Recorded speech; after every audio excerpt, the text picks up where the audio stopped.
जी नमस्कार दोस्तों, स्वागत है आपका आपके अपने चैनल वीके बागपत में। आज मैं खड़ा हूं बागपत विधानसभा के चमरावल रोड पर और यहां पर कुछ छात्र छात्राएं हैं जो कि यहां की एक लाइब्रेरी में अध्ययनरत हैं। तो आइए इनसे बात करते हैं। चूँकि बार बार एक बात कही जाती है कि जो बीजेपी सरकार है उसमें युवाओं का विशेष योगदान रहा है। तो आइए बात करते हैं, अब 2022 में क्या युवा कुछ बदले हैं या ज्यों का त्यों हैं। आपका नाम? रोहित धामा। रोहित धामा जी। हाँ जी सर। तो धामा जी, क्या लगता है अब की बार आपको? अब की बार आप सरकार। आप सरकार। तो आप सरकार का तो यहाँ पर कुछ ज़्यादा प्रचार प्रसार दिखाई नहीं दे रहा है। डिपेंड अपने आप पे करे ना, हम तो आपको पसंद कर रहे हैं। आप पार्टी को आप मतदान करेंगे? जी सर। तो ऐसी क्या चीज़ है जो आप पार्टी को सपोर्ट कर रहे हैं? मतलब अभी वहाँ दिल्ली में है, उसके पास पावर नहीं है। हाँ। अब की बार हम उसे स्टेट में देखना चाहते हैं और पावर हाथ में देना चाहते हैं उसे। नहीं, आपने देखा दिल्ली में, तो दिल्ली में आपने क्या देखा? स्कूल, मतलब स्कूल अस्पताल सब अच्छे हैं वहाँ के। हाँ। हम अब की बार उसे स्टेट में देखना चाहते हैं, स्टेट में क्या अच्छा करता है क्या। अब की बार आप स्टेट में देखना चाहते हैं जी। अगले कैंडिडेट से बात करते हैं। आपका नाम? जी मनोज कुमार। तो मनोज कुमार जी, आपकी क्या राय है? क्या आपकी वोट बन चुकी है? जी हाँ, तो आप पहली बार मतदान करेंगे या पहले भी कर चुके हैं? पहली बार। पहली बार आप मतदान कर रहे हैं। तो क्या माहौल है बागपत का? सर हम तो बीजेपी को ही देंगे वोट। बीजेपी को वोट करेंगे। क्यों वोट करेंगे बीजेपी को? क्या मुद्दे हैं आपके जिन पे आपको लगता है कि बीजेपी ने अच्छा कार्य किया है? क्राइम काफ़ी कम हुआ है उनके टाइम में, अभी जो है क्राइम की वजह से। क्राइम कम हुआ है? तो केवल क्राइम ही है या कुछ, जैसे आप युवा हैं, या कुछ और भी चीज़ें हैं, रोजगार है या महंगाई है, और भी कुछ चीज़ें हैं? नहीं, रोजगार के मामले में तो बीजेपी सरकार थोड़ा ठीक है ही नहीं, वो तो सबको ही पता। तो जो पूर्व सरकारें थी, क्या वो सही काम कर रही थी? नहीं, हाँ कांग्रेस अच्छी लगती है इस मामले में, तो रोजगार के मामले में, लेकिन कांग्रेस यहाँ पे है नहीं बागपत में, इस वजह से। रोजगार के मामले में आप कांग्रेस को सपोर्ट करेंगे, और महंगाई के मुद्दे पर क्या कहेंगे? महंगाई तो ये हर सरकार में बढ़ सी रही है करीब करीब का, लेकिन यहाँ पर जो क्राइम के मामले में मुझे लगी बीजेपी की सरकार अच्छी लगी, ये बात है। तो कुल मिलाकर के क्या कहेंगे आप, किसको सपोर्ट करना चाहेंगे? अब फिलहाल तो बीजेपी को। फिलहाल बीजेपी को। यहाँ पर एक और युवा हैं जी। आपका नाम? आज़ाद मलिक। तो आज़ाद मलिक जी, तो क्या आपकी वोट बन चुकी है? जी सर। पहली बार वोट डालेंगे या पहले भी डाल चुके? नहीं, पहली बार। पहली बार। तो क्या लगता है अब की बार? बीजेपी ही आएगी मोस्टली, जो चांस लग रहे हैं। काम भी क्या है काफ़ी, रोड पे भी, और क्या बोलते हैं क्राइम वगैरह, और रोजगार तो काफ़ी कम है वैसे। लेकिन जो बीजेपी सरकार है वो तो बार बार कह रही है हमने पुलिस की भर्ती निकाली है, शिक्षक की भर्ती निकाली है, चतुर्थ श्रेणी की भर्तियां निकाली हैं। वो तो बार बार इस चीज़ को कह रहे हैं। निकाली है, लेकिन वो बात नहीं जो होनी चाहिए। देखो, और बाकी काफ़ी अच्छा है इनका हिसाब किताब, वैसे सही है। बात ये है कि कुल मिला के अच्छा बता रही हैं युवा की, कुल मिला करके अच्छा काम कर रही है सरकार। आइए यहाँ पर कुछ और युवा है, उनसे बात करते हैं जी। आपका नाम? अजीत दामा। अजीत धामा। हाँ जी। जी, तो आप यहाँ पर लाइब्रेरी में अध्ययन करते हैं, तो आपकी वोट बन चुकी है? हाँ, पहले भी करी। पहले भी किया है। तो पहले किसके पक्ष में आपने मतदान किया? बीजेपी के। अब क्या मूड है?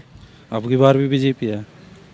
लेकिन अभी तो यहाँ कुछ लोग कह रहे हैं कि बहुत बेरोजगारी है, तो उसके बारे में क्या कहना चाहेंगे? नो कहेगा कुछ सारा थोड़ी है, इतनी भर्ती किसी ने नहीं निकाल ली आज तक जितनी इसने योगी ने काट दी। पुलिस की 3 भर्ती इसने निकाल दी 50-50 हज़ार की। अखिलेश की रुकी हुई इसने कर दी पूरी।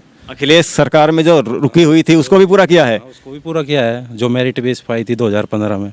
क्या आप कुछ भर्तियां गिनवा सकते हैं जो अभी इसमें बीजेपी सरकार में हुई हैं? हाँ, सारी गिनवा दूँ। गिनवाइए। एक 2015 की थी मेरिट की 35,000 की, वो हुई। 35,000 किसकी भर्ती थी? पुलिस की कांस्टेबल। और एक जो 2016 में एसआई वाली रुकी हुई थी, उसका वो क्लियर होगी। और 2 पुलिस की अपने कार्यकाल में निकाल ली, एक 49,000 की, एक 41,000 की, दोनों की ज्वाइनिंग दिला दी। और लेखपाल के फॉर्म निकाल दिए। और शिक्षक की 2-3 भर्ती जाली, उनका तो ज़्यादा पता नहीं कुछ, वे भी शायद क्लियर हो ली। तो इनका कहना है कि कई भर्तियां मौजूदा सरकार करा चुकी है और इन्होंने उसको गिनवाया भी है। तो आइए अगले अभ्यर्थी के पास चलते हैं, अगले जो यहाँ पर छात्र हैं उनसे बातचीत करते हैं। जी, आपका नाम? रवि स्वामी। तो रवि स्वामी जी, क्या आपकी वोट बन चुकी है? पहली बार आप मतदान करने जा रहे हैं, तो एक युवा होने के नाते तो आप क्या कहना चाहेंगे? सर, मैं उस उम्मीदवार को कैंडिडेट को चुनूंगा जो क्षेत्र के लिए अच्छा काम करे और डेवलपमेंट करे। हमारे क्षेत्र का, हमारे जो फाइनेंशियल सपोर्ट है और जो डेवलपमेंट का मुद्दा है उसे आगे बढ़ाए, एजुकेशन को लेके और सभी चीज़ को लेके, एजुकेशन, हॉस्पिटल। तो क्या पिछले 5 वर्षों में जो सत्तारूढ़ दल है, मेरे कहने का मतलब है जो बीजेपी है, यहाँ से जो बीजेपी के विधायक रहे हैं, योगेश धामा जी रहे हैं, तो क्या आप उनके कार्यों से संतुष्ट हैं? जितना कि हमारे यहाँ पे क्राइम वगैरह था और जो जाति भेदभाव था वो काफ़ी हद तक कम हो चुका है। काफ़ी हद तक कम हो चुका है। इससे पहले की जो सपा सरकार आई, बसपा सरकार आई, उसके भी विधायक रहे, उन्होंने कोई भी रोड का कोई कुछ काम नहीं किया। हमारे यहाँ पे इतने यही नहीं पता था कि गड्ढों में सड़क है, सड़कों में गड्ढे हैं। ये नहीं पता था कि सड़क गड्ढों में है या गड्ढों में सड़क है। हाँ। इसके बाद हमारे यहाँ पे 3 हाईवे निकल चुके हैं। काफ़ी अब जा तरक्की की उम्मीद है कि बस स्टैंड भी बनने जा रहा है और काफ़ी विकास कराया है। अब गवर्नमेंट कॉलेज साइंस का और ITI कॉलेज भी खोलने का उन्होंने वो क्या है। तो आपके अनुसार बीजेपी जो है मौजूदा सरकार वो अच्छा काम कर रही है? जी, मौजूदा सरकार अच्छा काम भी कर रही है और हम तो फुली सपोर्ट है जी मोदी सरकार के साथ। पूरा आपको सपोर्ट, आप पूरा सपोर्ट करते हैं? हाँ जी, फुल सपोर्ट है। उससे पहले हम RLD के साथ थे। तो ऐसा क्या हुआ RLD में जो आपने अचानक RLD को छोड़ दिया? अभी जैसा कि RLD के जो युवा नेता हैं चौधरी जयंत जी, वो आए हैं, उनके जो पिताजी थे स्वर्गीय चौधरी अजीत सिंह जी, तो वो भी, उन पे भी कोई ऐसा कोई करप्शन का दाग नहीं था, तो फिर अचानक ऐसा ये आपका बदलाव क्यों हुआ? सर, इसका मेन मुद्दा ये है कि इससे पहले हम कांग्रेस की RLD के साथ थे, क्योंकि मैं एक एग्रीकल्चर फैमिली से बिलोंग करता हूँ।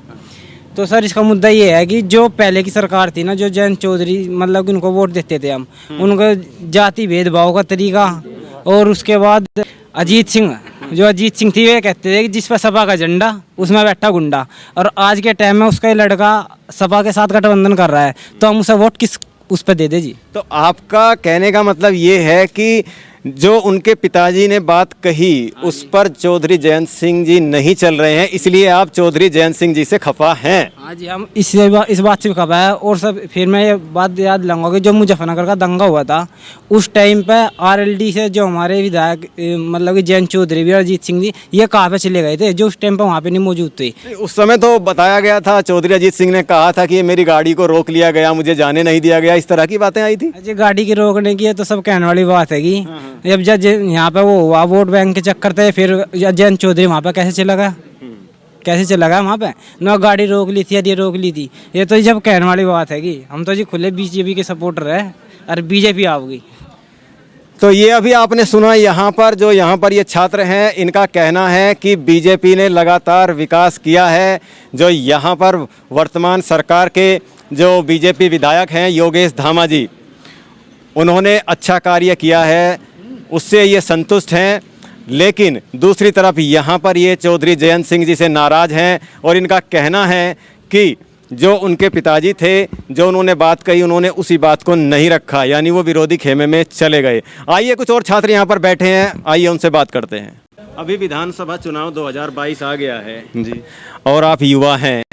जैसा कहा जा रहा है बहुत से लोगों के द्वारा कि बीजेपी सरकार ने कार्य किया है, सड़कों का जाल बिछवा दिया गया है। मैं नहीं कह रहा हूँ, जनता कह रही है, दूसरी वीडियो में आप देख सकते हैं कि जाल बिछवा दिया है और जगह जगह एजुकेशन में भी ये काम कर रहे हैं। भर्तियाँ, अभी भर्तियाँ गिनवाई है, यहाँ पर कई भर्तियाँ उन्होंने गिनवाई है। तो आप क्या कहना चाहेंगे, क्या बीजेपी काम कर रही है?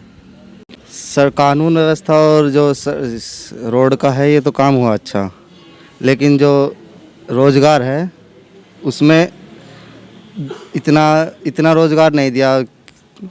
बाकी तो रोजगार की अगर बात करें तो पिछले 2 वर्ष में महामारी से पूरा विश्व त्रस्त हो गया, तो ऐसे समय में क्या नौकरी, क्या डिस्टर्बेंस नहीं होगी? कहाँ से नौकरी आएगी जब सब कुछ बंद था, पूरा विश्व उससे अछूता नहीं रहा? तो क्या कहना चाहेंगे इसमें? तो सरकार का कहना है कि कोरोना था इसलिए वो कुछ ज़्यादा नहीं कर पाए।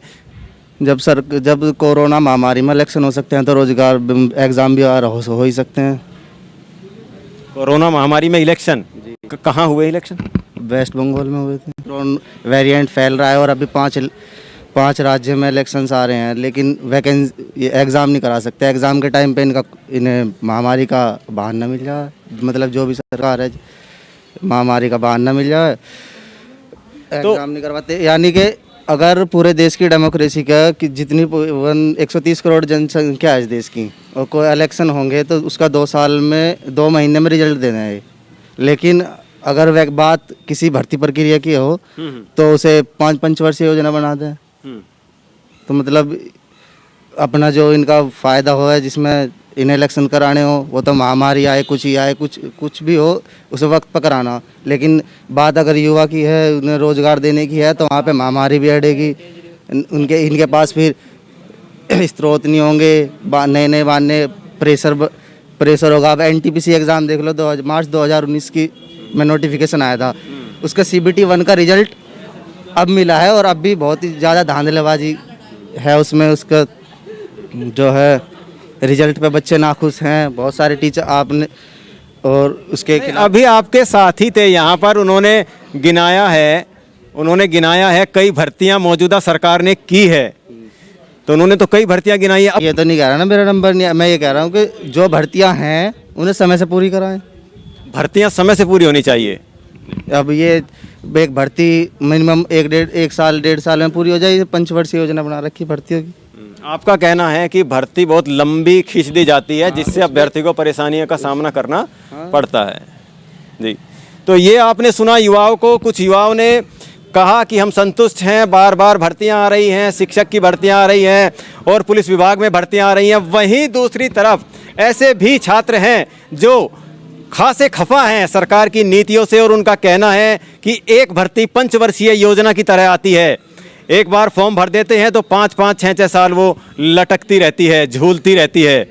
तो आइए कुछ और युवाओं से यहाँ पर बात करते हैं। काफ़ी युवाओं में यहाँ पर जोश है, कुछ खुश हैं तो कुछ काफ़ी खफा भी हैं। बने रहिए आपके अपने चैनल वीके बागपत पर। जी, आपका नाम? गुड्डू। तो क्या आपकी वोट बन चुकी है? हाँ जी, बन चुकी है।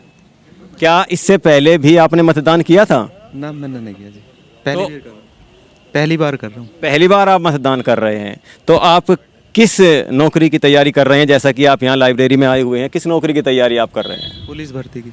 पुलिस भर्ती की। आपको उम्मीद है कि जो आगे भर्तियाँ आएंगी? हाँ, बिल्कुल आएगी जी। ऐसा विश्वास क्यों है आपको?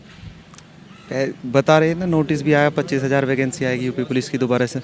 अच्छा, नोटिस भी आया है कि 25,000 भर्तियाँ जल्दी ही आएंगी।